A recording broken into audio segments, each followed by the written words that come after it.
இப்ப உங்களோட வேலை என்ன? இந்த உடம்பு, கை, காலு எல்லாம் கொடுத்தாச்சு உங்களுக்கு. இத வச்சு நீங்க என்ன பண்ண போறீங்கன்னு கேக்குறாரு இறைவன். இந்த கொடுக்கப்பட்ட இந்த காலத்திற்குள்ள எப்படி தப்பிக்க போறீங்க? Game, we are in the game, we are in the bloody game. This game is called திருவிளையாடல். இந்த விளையாட்டுக்கு பேர் என்ன? திருவிளையாடல். கேள்விப்பட்டிருக்கீங்களா? திருவிளையாடல்னா என்ன? உண்மை போல தெரியும், ஆனால் எதுவும் உண்மை கிடையாது. திரு அப்படின்னா என்ன?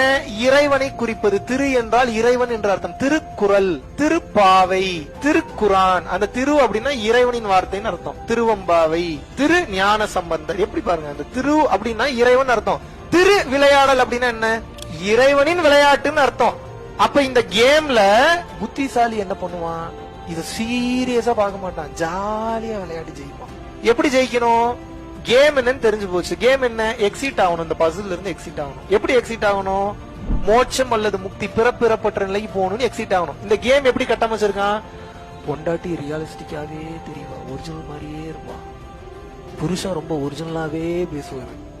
குழந்தைங்க அப்படியே ஃபீல் பண்ணி உருகும். அப்பா அம்மா நீங்க அப்படியே சிலிர்த்து போய் சில்லற காசு எல்லாம் தெரியும். என் புள்ளடா இது, என் பிள்ளைக்காதான்டா வாழ்ந்த. எல்லாம் பொய், அனைத்தும் பொய், எல்லாம் ஏமாத்துவாரு.